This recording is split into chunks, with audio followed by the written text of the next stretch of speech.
Hello,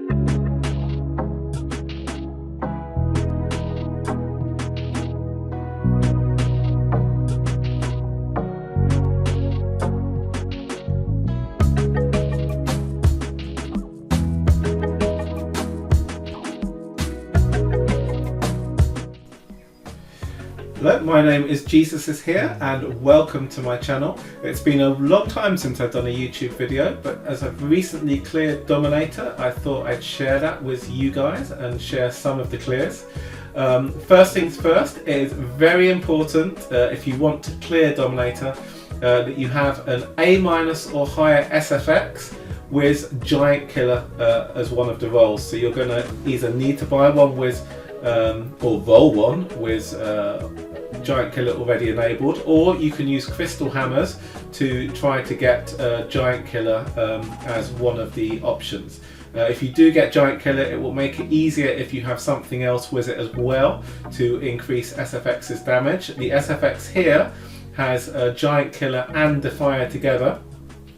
For those who don't know, Giant Killer gives you 100% bonus damage, up to 100% bonus damage against high health mobs, and Vortex has some very high health mobs. And Defier gives you 30% bonus damage for enemies that are above 70% health, which is often the case when SFX attacks.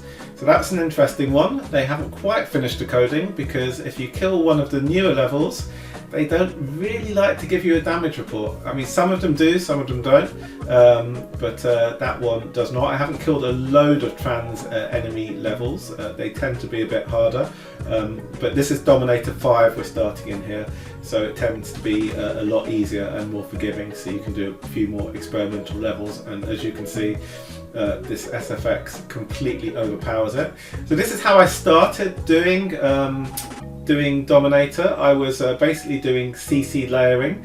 So you've got Aspen going first out of the CC units, doing a basic, then Starwing Jara doing an active, the Rogan's feeding energy, and also Holmes doing an active as well, to try and layer as much CC as possible in round one.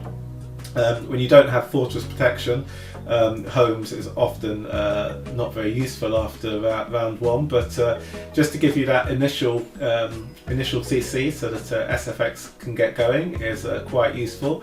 And you know, this is how I started going through the levels. The team evolved over time, but you know, I didn't need to make the ideal team at the beginning, because as you can see, SFX is basically crucifying the enemy.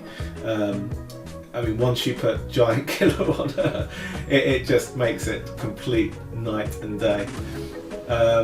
So if you do want to try the CC route, it does help as well to get some useful attributes for your CC heroes. So Aspen goes well with control immunity offset, because he already has a 100% chance to fear. The same with Holmes as well, if you can find a copy that has that on it. I wouldn't, you know, you're going to be buying like C's or B's for these heroes, so I wouldn't, you know, I wouldn't use your hammers on them. Save your hammers for A's. And Starwing Jara, if you can find something with control precision, or even control precision and control immunity offset together, that really improves her CC chances. I think at B level you can get something like 20% control precision, which is huge, because Jara doesn't have a natural 100% CC. So I believe this is the fourth planet of the 5 that I'm going to show you in Defier 5. Didn't change the team at all here, and this is the second time I've been through these levels, because I already got up to, I think, Defier 3 on the first run. So I would have some footage from other levels as well, but it's just would make this video far too long for you guys to watch. And for the last one, we had some Garuda fun, I guess, for the last level. As you can see, as we go up the levels, I'll be really tackling the old style levels with Garudas, Adas, carries. As I mentioned earlier, they are dramatically easier than the new style levels. There's a fun one with SFX and Honors, which is quite beatable, as SFX is actually undertuned as a Transcendence enemy in Vortex, and I'm sure people will come up with some cool clears. Unfortunately, having cleared it, I can't experiment with it anymore on my own account, but that is what it is. I mean, the damage that SFX is doing is insane. So we're going to jump all the way up to Dominator 2 now, after this one. So in Dominator 2, you can see that the enemies are obviously hitting a lot harder, and I changed the team a few times on the way. I was using a Drake instead of a Holmes just because it was much more consistent, and also this setup that you see here, which is a triple Rogan, which gives more speed at the beginning, which is important in this setup. So if we've got 3 Rogans, Starwing Jara and an Aspen, what you really want is the Aspen to be going before as many heroes as possible. You see, it doesn't go before the fast heroes, but goes before the slower heroes in the 3 Rogan setup, and that enables you to get some back row CC off. So that's, you know, as well as obviously Rogan's buff stacking on SFX. It doesn't matter that the Rogans are CC'd, it matters if they're doved, as you can see one of them at the back.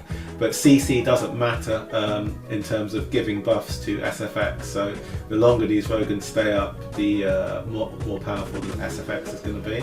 And it's always nice when she dodges completely one of Garuda's actives, and Garuda doesn't really have a chance there. So I guess we've got 2 more, I believe, from Dominator 2. Let's see. Yeah, this is just, as I say, another regular level. One thing to note when you are doing these levels is you just need to roll Transcendence Protection if you have a Giant Killer SFX. You don't need to roll anything else. Using your signets is very important, as always.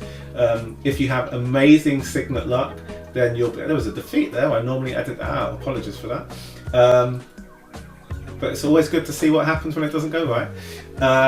But yes, if you don't manage your signets properly, you will not be able to complete Vortex. And if you can get to completing Dominator 3, then you can actually do the rest without any Transcendence Protection. So, but it's important. It is a lot easier if you do have signets left after Dominator 3 is completed, because that will just make life so much easier. So here we're in Dominator 1. We have Transcendence Protection here, but what I've done here, we've got Forest as well. So this is probably the best combination you can have of protections, because you can put Demon Bells on the Rogans. They will not get sealed, which means they will still give their actives to SFX, and SFX can then do something like this. This is Dominator 1, and a Giant Killer Defier SFX with full health enemies is crushing things, absolutely crushing it. So here's another one. This time I did not have Forest Protection, so what I've done here is I've put candy bars on the Rogans instead. So we've got 3 Rogans there with candy bars. What this does is this means that they will get dazzled but not sealed, and if they don't get sealed, because the seal is applied first and the candy bar makes them immune to seal, then they will be able to give their actives to their passive bonuses to SFX. As you can see there, Unimax, I put them in the front row, and that's to avoid Unimax taunting them in the first round and stealing their buffs away. But this is with Transcendence Protection still, so you know we can have a larger fight. After this, I ended up without any protections, but apparently it's not a problem. It's so powerful that you can kill a carry round 1, and if you can kill a carry round 1 with SFX, then as we know from the old days, you feed her 200 energy, so you have to add this all up, 150 from the Ignis, and some demon bells on top. I had demon bells on Drake and Ignis obviously there, and I believe I would have had candy bars on the Vogons there, but demon bells can work as well, just to feed the energy that you need to SFX in order to give her some crazy second round active. This is Dominator 1 and we are destroying enemies in round 2. I mean, it's just crazy how much of a buff, you know, Giant Killer and Defier is. Giant Killer is the biggest thing, but you know, if you can get something else, you can't find Defier, get some holy damage, precision, crit damage, you know, everything will help just make your life easier. You know, you want SFX at the end with 5 million plus attack, preferably a bit over 5 million. Another way of looking at it is you'll want full house SFX. When you're doing it like this, and you can do the early levels like this as well, the Aspen isn't as important. I mean, it's important to have the Aspen because when the SFX gets to kill, Aspen has a chance to fear all the enemies. But the Aspen itself does not have to be fast enough to get the basic on before the enemies go, because when the SFX gets that round 1 kill, the Aspen provides the blanket fear to enable your heroes to survive, and then you just need the Vogons to give you the buff, and then you get those round 2 actives. And that's it. That's how Vortex was cleared. I'll probably be doing a write-up as well with a little bit more detail. And I've also put the SFX I used to do that up for sale now. So if anyone does buy it, I will happily do their run for them.